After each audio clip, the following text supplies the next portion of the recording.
Hola muchachos de cálculo avanzado, ¿cómo están? Si se acuerdan, estamos estudiando el capítulo 13, que es el de funciones vectoriales. También podemos verlo como curvas en el espacio. Y hemos estudiado algunas cosas. La definición ya tiene ahí una gráfica donde se puede ver claramente cómo es el vector r de t, que se le llama vector de posición, que es la misma función vectorial de la que estoy hablando.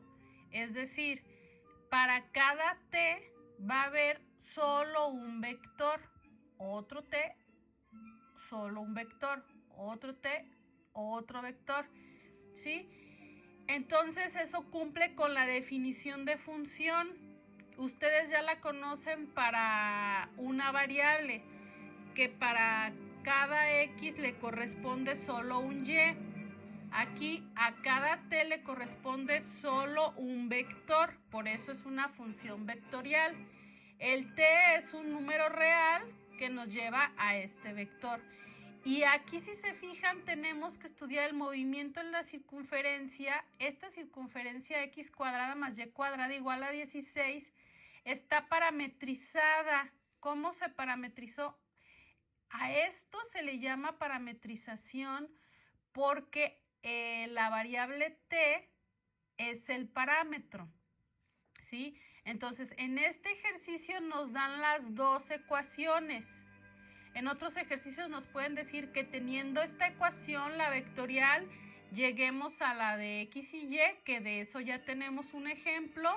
Y en otros ejercicios nos pueden decir que teniendo la ecuación en x y en y, lleguemos a la ecuación parametrizada y escribamos la función vectorial. Bueno. Aquí, bueno, ya tenemos las dos cosas, porque lo que tenemos que estudiar no es la parametrización, sino el movimiento en la circunferencia en este instante t igual a pi y en el 3 pi medios. Entonces, como necesitamos estudiar en estos tiempos, vamos a evaluar la función en pi, que es el primer tiempo, y si sustituyo pi en la t, me queda 4 coseno de pi medios en i, más 4 seno de pi medios en j. Acuérdense, el tiempo es pi, pero ya está dividido entre 2 en la función. Entonces queda pi medios. Ahora, ¿cuánto es coseno de pi medios? Pues muy fácil, me voy a la gráfica y aquí esta parte que les señalé de color azul, ¿la ven? Aquí donde estoy señalando con esta punta, es justo pi medios en x, y en y ¿cuánto es? 0. Entonces por eso tiene ese 0. Ahora veamos seno en pi medios. Pi medios es este que está aquí, este punto de azul. Y hacia arriba en y llega a 1, que es el máximo de seno. Entonces ahí está ese 1. ¿Qué es lo que tenemos entonces? 4 por 0 en i, pues es 0, por eso ya no aparece en el resultado. Y 4 por 1 en j es 4j. Entonces, el primer vector posición que calculé es el 4j. Ahora voy a calcular en 3 pi medios. 4 coseno y está, acuérdense, dividido entre 2. Como este ya también está dividido entre 2, queda 3 pi cuartos en i más 4 seno de 3 pi cuartos en j. Ahora, si yo busco pi cuartos en la gráfica, si se fijan, está aquí más o menos y llega a un punto que es antes del 1. Por lo tanto, no puedo deducir con la gráfica cuál es el valor de seno en pi cuartos. Y para coseno tampoco. Si yo veo hacia aquí, también llega, es un valor menor que 1, pero no sé qué valor es. Entonces es cuando usamos los triángulos. Acuérdense de los triángulos, ya los hemos estado usando. Tenemos este que tiene dos lados iguales y a dos lados iguales dos ángulos iguales. Si este ángulo de aquí es recto, entonces mide pi medios. ¿Cuánto falta para completar pi? Otros pi medios que son pi cuartos más pi cuartos. Y la suma ya nos da pi, lo que debe de dar la suma interna de los ángulos de un triángulo. Bueno, entonces con este triángulo y las definiciones de las funciones trigonométricas encuentro sus valores. Por ejemplo, seno de pi cuartos, ¿cuánto es? Cateto opuesto, ¿cuál es el cateto opuesto a pi cuartos? Pues el que sea, porque en este caso los dos ángulos son pi cuartos, pero supongamos que estoy viendo este de aquí abajo. Entonces el cateto opuesto sería 1 y la hipotenusa raíz de 2, entonces por eso queda 1 entre raíz de 2. Si yo quiero calcular coseno, es el cateto adyacente, que es este. Si otra vez estoy viendo este ángulo, el cateto adyacente sería este de aquí abajo, 1 entre raíz de 2. Si se fijan en pi cuartos, seno y coseno valen lo mismo. 1 entre raíz de 2, que racionalizado sería raíz de 2 entre 2. Entonces, si yo tengo aquí raíz de 2 entre 2, que es pi cuartos, simétricamente llego a 3 pi cuartos y es el mismo valor en seno. En el coseno, este es pi cuartos y su simétrico sería este.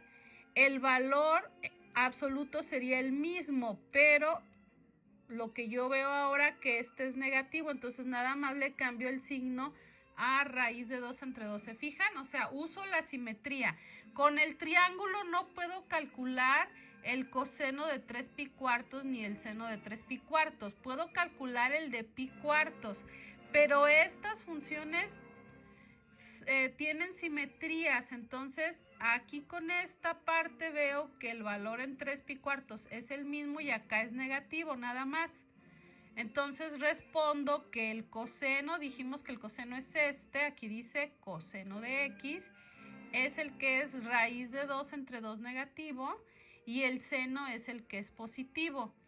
Multiplicado por 4, pues 4 entre 2, ¿cuánto es? 2. Y queda menos 2 raíz de 2 en y más 2 raíz de 2 en j. Ese sería el segundo vector posición. Ok, pero hay que estudiar la velocidad y la aceleración. Entonces, la velocidad es la primera derivada de la posición.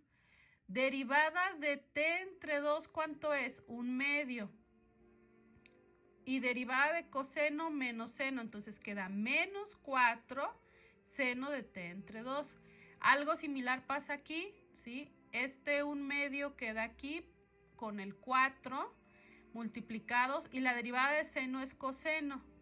Entonces, ¿cuánto es esto? Pues menos 2 seno de t entre 2 más 2 coseno de t entre 2.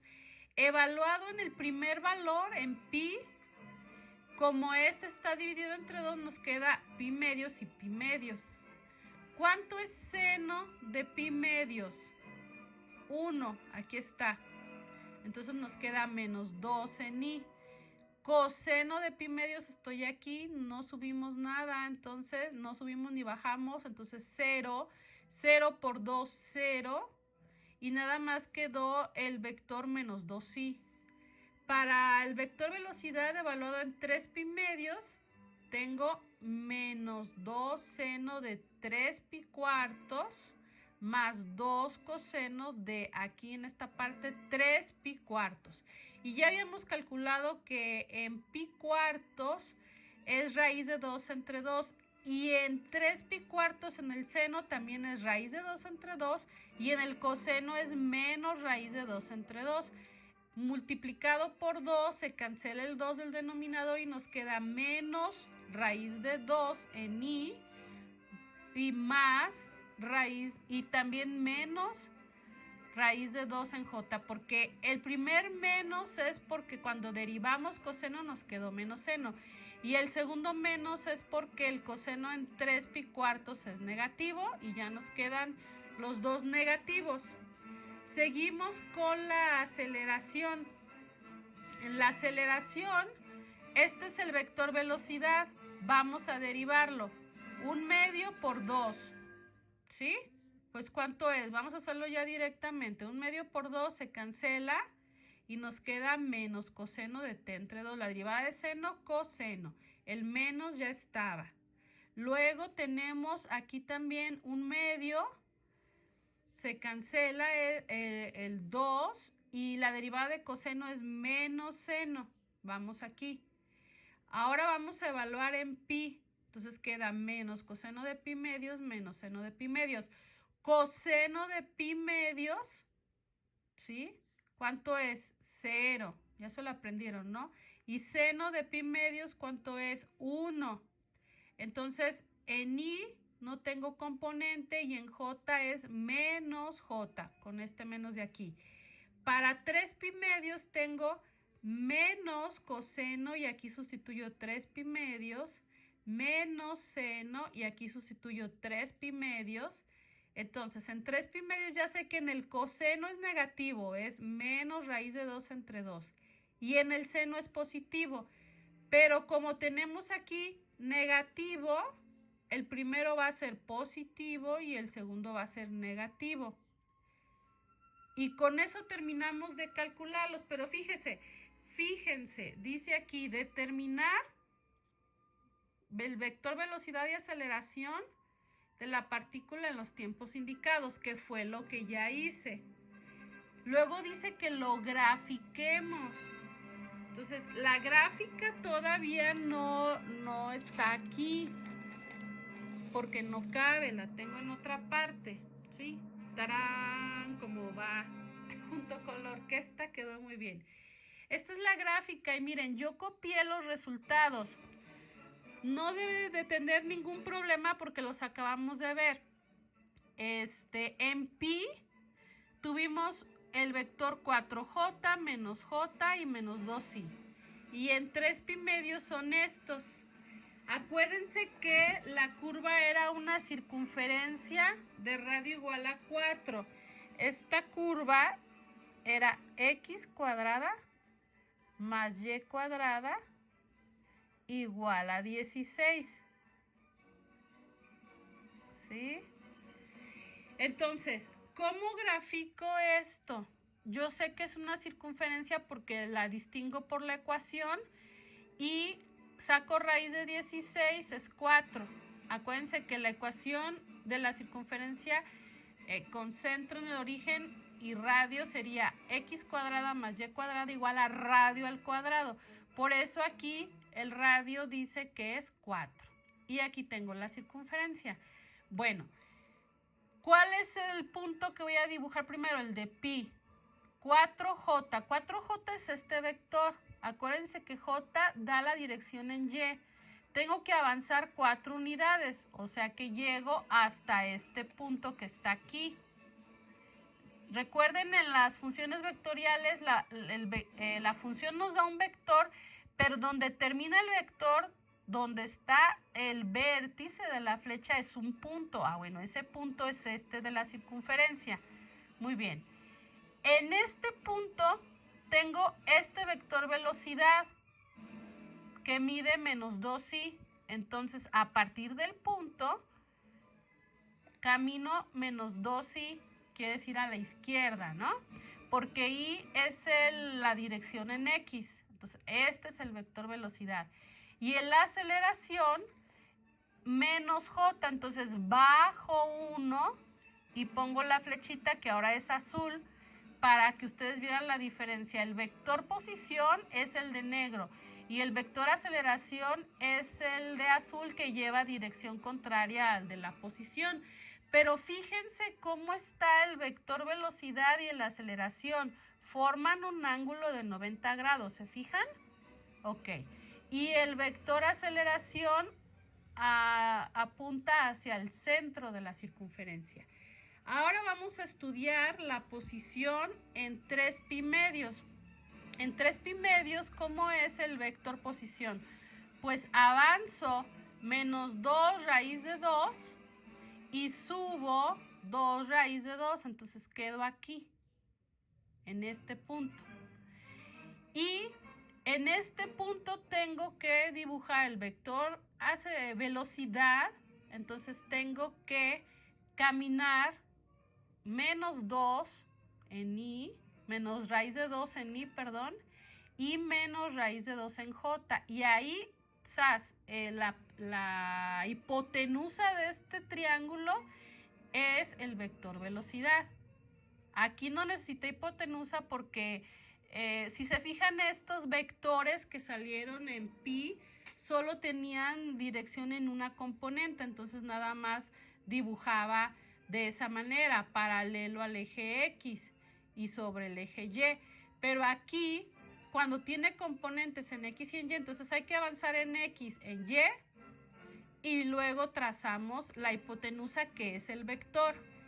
Cuando pasamos a la aceleración, también a partir de este punto tengo que avanzar raíz de 2 entre 2. A la derecha es hasta aquí, en esta rayita azul que alcanzan a ver hasta aquí. Y menos raíz de 2 entre 2 hacia abajo, ¿sí? Y la hipotenusa queda aquí justo sobre el vector posición, pero en dirección contraria. Fíjense otra vez cómo el vector aceleración tiene la dirección hacia el centro de la circunferencia. Y eso va a ser siempre en una circunferencia. Los vectores de aceleración en cualquier instante van a apuntar hacia el centro de la circunferencia. Y los vectores velocidad van a formar 90 grados con el vector aceleración. Si se fijan aquí, el vector velocidad es el tangente en este punto, ¿sí? Se fijan que es tangente y además sigue la dirección de la curva. Si nosotros aquí dibujáramos otro vector velocidad, pues sería más o menos así y lo bajaría más. Aquí sería totalmente vertical, íbamos cambiando. Entonces el vector velocidad es el que siempre sigue la dirección de la curva.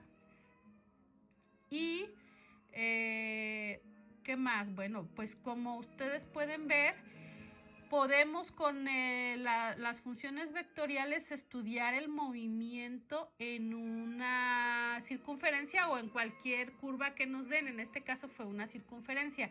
Si yo tengo nada más esta ecuación, esta ecuación solo me representa esto de azul, nada más. Pero para poder estudiar el movimiento de esta partícula sobre esta trayectoria, necesito que esté en forma vectorial y calcular la velocidad y la aceleración como lo hicimos en este ejercicio.